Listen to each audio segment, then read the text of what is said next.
On this episode, I sit down with Kenny Winfrey and talk about how software impacts headquarters and denominations.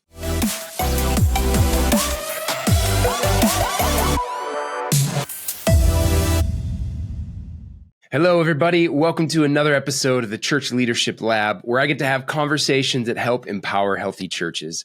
Really excited to be with you and excited for another conversation today. Now, we're going to be talking about all things denominations and headquarters and diving into the way that software actually can impact the way denominations and headquarters functions, not only affecting their team, their staff, but really flowing down to affect the churches under them to see so much more fruit in ministry. Now, in this conversation, I get to sit down with Kenny Winfrey. Kenny's an enterprise sales consultant who's been working with churches, nonprofits, denominations, and headquarters for over 17 years. Kenny is committed to helping churches and nonprofits really optimize their use of ministry tools and technology to effectively spread their message. Now, Kenny holds a degree in computer networking as well as culinary arts, and he loves things like spending time with his wife, his two kids, with a grandchild on the way, and of course, outdoor grilling.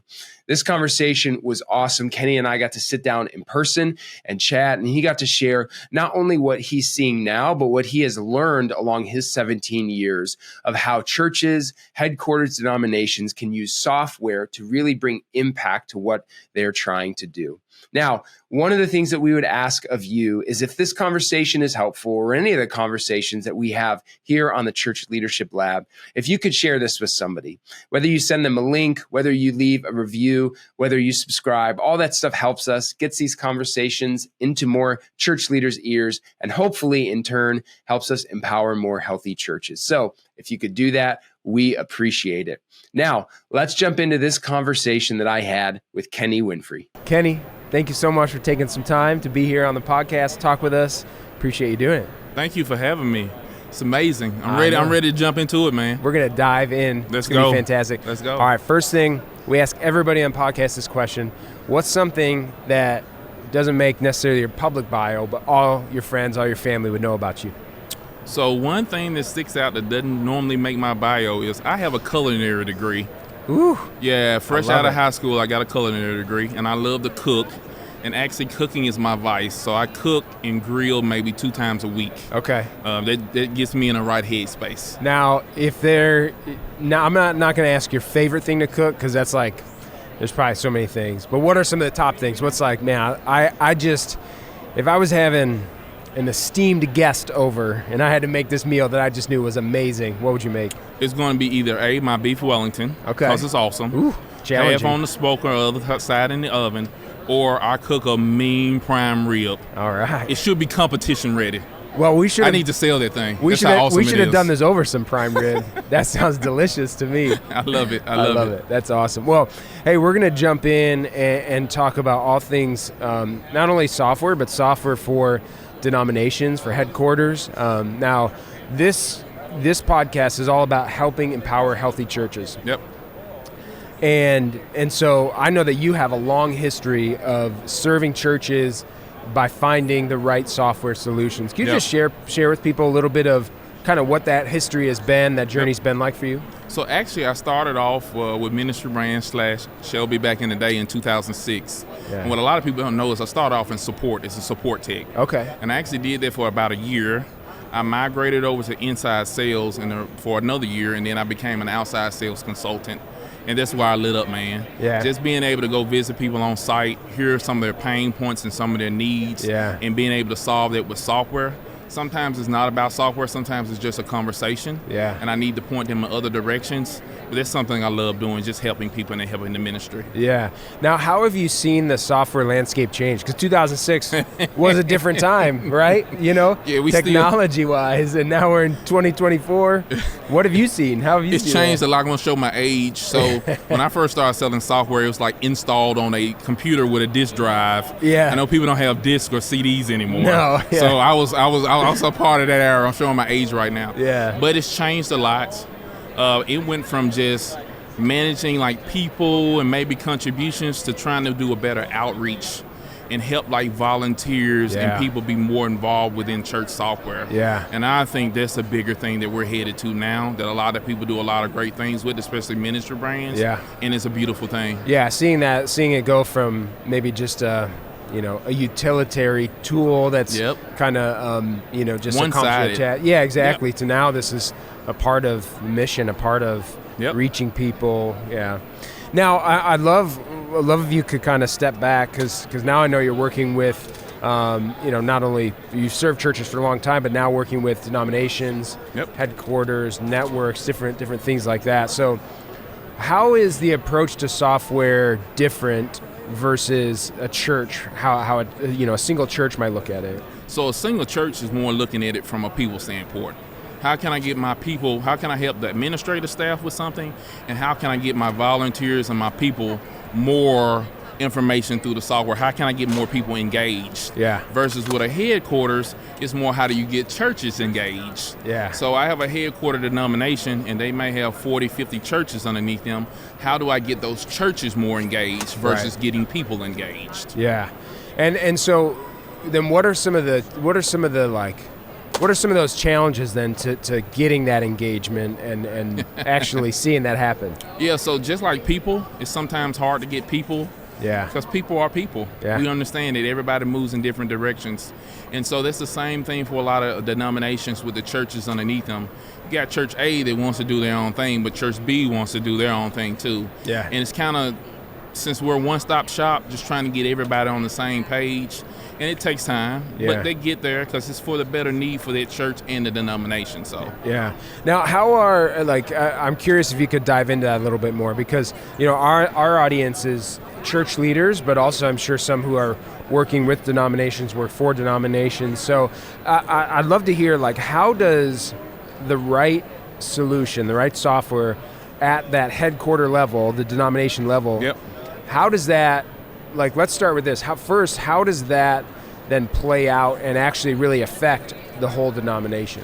So denominations, some of them run a little bit differently, but a lot of them, the churches underneath have to roll up reporting to the diocese or the headquarter organization.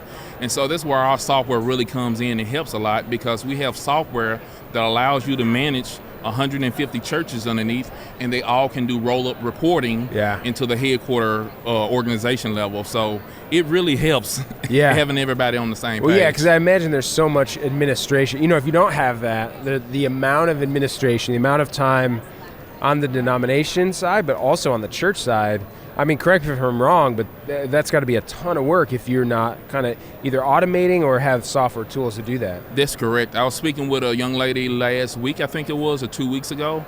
By her purchasing our software, she's going to actually be able to volunteer her time elsewhere within the organization. Wow. So they're actually eliminating her job that she was doing, spending 60 hours a week trying to manage all these 140 churches to now where she can kind of lay back and volunteer her time elsewhere in those churches or in the denominations. No, that's fantastic. Now, what about, how does it impact, so we talked about reporting rolling up and some of that, impact that the denomination, the headquarter feels. How does it impact the church and the people who are maybe responsible for doing that, or how does some of the value kind of trickle down? So especially on the reporting, especially when you're dealing with financials, we all know what that means. But that helps because that church has a budget they got to stay within, and then sometimes the diocese or the headquarters responsible for that budget, and they want to make sure everybody's kind of following in line in the same place. So they kind of roll up reporting really helps on the financial side, but it helps on the people side too, because you need to know, Bobby is in church B, but he's really supposed to be in church A, so you can see that type of reporting from the headquarters level, and it helps out on both ends. Now, is there an ability as well to see different trends, or, I mean, when you think about people, when you think about engagement, when you think about, especially when there's unity in the tool, can headquarters denominations sort of see that, hey, this church is seeing a larger engagement, and then sort of dig into what's going on there to kind of help the broader? They can. It's very customizable to their liking, but they have customizable dashboards, and from those dashboards, they can see all of those different church entities underneath there. Yeah. And they can see like those scales that you're speaking about, the real-time reporting. Yeah. What's going on here versus what's going on there. I love that. And they love it. Well, if you're in ministry, then you know church operations can be a huge challenge. There's a lot to do, little time to do it, and whether it's just you or you have a team, my guess is you have a full plate. So how do you do things like communication and engagement, stewarding your finances, managing your digital presence, fostering community, and so much more in a way that builds a healthy church? Well, answering that question was the goal of creating the Guide to Healthy Church Operations. We wanted to take our 40 plus years of experience serving the church, combined with wisdom from various experts to provide a blueprint for how you can navigate the ever-changing world of church operations. In this guide, you'll find things like how to improve member engagement and participation, building into staff and volunteers, making better decisions with clear metrics, the essentials of financial stewardship for churches, and so much more. And of course, we wanted to give this to you for free. So there's a link in the show notes to download the Guide to Healthy Church Operations. And we would love for you to grab a copy and use it to help grow a healthy church. Man, yeah, I love, are there any, like, you know, again, you've been doing this a long time, but are there any success stories or especially like some examples of a headquarter denomination having the right tool in the right place, and then the impact that they saw from that? So I'm working with one right now. They have 146 churches underneath them. They utilize our software. Yeah. Before then, they were all spread out over the board. I mean, all 146 churches use something different. The headquarters was using something different. They're actual international as well. Okay. And so that reporting feature that I spoke to you about earlier, it actually made their world a whole lot better. Wow. Because they were able to see the trends, what's working in other churches, is not working in other churches, even internationally as well. And so our software came in, and not to brag, I think our software is the best out. Yeah. But they were able to solve a lot of their problems in a lot of time as well. Yeah. And that's the thing, right? Because there's solving the problem, so it's like we just need a solution for this. Yep. But there's also we want this to be something that scales. We want this to be something that is a long-term solution. Yep. So that, man, now we can, like you mentioned, like the young lady who's like, hey, I get to do now totally different work, right? Yep. I have different responsibilities. Now you can mobilize more people for ministries, more people to be on the ground serving the churches. Yes. And less time compiling reports and things that are necessary, but that you'd love for a software tool to do, right? I think she started to cry after we saved her all that time, and she was able to volunteer anywhere else around the organization. Yeah. I think she started to cry. I cried with her as well. So tears of joy, man. It's a beautiful thing. Man, I love that. Well, one of the things that we always ask too on this podcast, that we really the goal is conversations that empower healthy churches. Yep. So we always want to ask people on this to say or to share, in your opinion, what's one essential component of a healthy church? Involving people. One thing that when I used to travel and see people back in the day, you go to churches during the week, nobody's there, and they're packed on the weekend. Yeah. But that same church that didn't have anybody there during the week got our software, was able to involve more people, and Monday through Friday they're packed now. Yeah. I think a church needs to be a place where people can go Monday through Sunday, just not Sundays, and get some of the services and meet with people and, dive into it.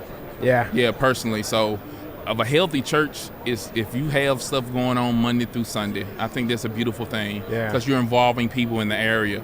Yeah, that's a great thing. Yeah, growing community, impacting the community. I mean, there's so much. So beautiful thing. I love that. Well, hey, as people are listening to this and maybe even, hey, I'm involved with the headquarter denomination, how can they kind of find out more and maybe have some conversations about some solutions that might be Just helpful. reach out to Kenny Winfrey. I always got you. I got 2 numbers. I love 2 it. numbers. I like to be accessible for all my people. I love it. But next week, I think it is, we're rolling out a special website for headquarters. Awesome. That, I've been working with the marketing team on designing. Yeah. And I'm going to blast that out there. I'm going to allow you guys to blast it out there on your podcast. Yeah. And that's a perfect place to go to learn a little bit more about headquarters software. That's awesome. Yeah. Well, we'll put a link to that in the show notes for sure. Yep. Maybe share your email as well if you're okay with that. I am. Awesome. I'm accessible. I'm always here 24/7. I love it. Well, we'll make sure to do that. We're not done yet, though. All right, we got our final 5. Okay. It's the way we close every podcast. All right, let's roll. Rapid fire coming at you. Rapid fire. Handle them or not. I know that you can, though. All right, first one. What's one book that you'd recommend to church leaders? I'm going to mess it up a little bit, not the title, but it's How to Influence Friends and Build Relationships. Yeah, how to win friends and influence people. Yeah, there you go. There you go. I got you. That's my favorite book. I'm a relationship person, as you can probably tell. I know that about People will you. know this from the podcast as well.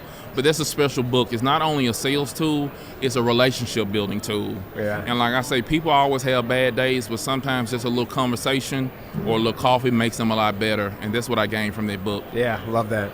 All right, what is the last thing that you listened to?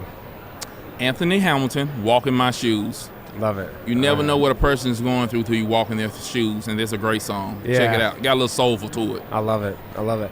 All right, what's your favorite piece of technology or software? Only rule is you can't say your phone. All right. So can I say a product? Yeah, absolutely. I'm loving this product. I'm going to share it with the world. I didn't share it with too many people. It's called Grammarly. Oh, it's a version of AI. Yeah. And it writes phenomenal emails. And so those great emails those people are receiving from me probably came from Grammarly. Ooh, I would be in trouble without Grammarly. Or at least people would be like, "What are you trying to say?" Same. Yeah, I can agree with that. I use that. It helps my grammar often. Yes. Hence the name. That's my favorite technology. All right, number 4. What is a quote, piece of advice that stuck with you over the years? So my mom used to always say, she's no longer with us, but she used to always say, if you're having a bad day, Kenny, go to sleep and wake up and start over again. And so the line that sticks with me, and I've been telling everybody here, as long as you wake up every morning, it's a blessing. Don't take life for granted. Yeah. That's my thing I go by and I live by. I love that. All right, last thing, what's one thing that you'd like to communicate to our audience of church leaders? We're always here to help you. I know I'm a sales guy, and people look at me sometimes as a sales guy. I love speaking to people, just helping people. Sometimes it's not with us. Sometimes it's with somebody else. Or sometimes it's with another company, something that we don't do. Just call me. I'm always here to assist you with any kind of questions and consult you in the best possible way. So always just reach out to me. It doesn't matter what it is. I love that. I know that's true about you. You have a heart to just serve, right? Whether it's church, a headquarters denomination, and you've been doing that for a long time. So. Yes, sir. It's 17 years in the making. 17 years. I love it.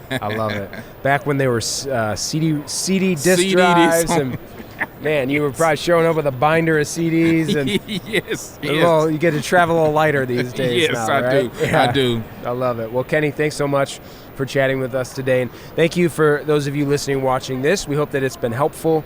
Again, our goal is conversations that empower healthy churches. So we hope that this has done that, encouraged you, and maybe even helped you think about what does it look like in your context with your, whether it's a denomination network. What does it look like to, have tools in place that are helping your ministry? So if this has been helpful, man, we'd love to hear from you. We'd love for you to leave a comment, a review, subscribe. It helps us get these conversations into more church leaders' ears, and we're always grateful for that. We're grateful for your time, and we'll see you next time.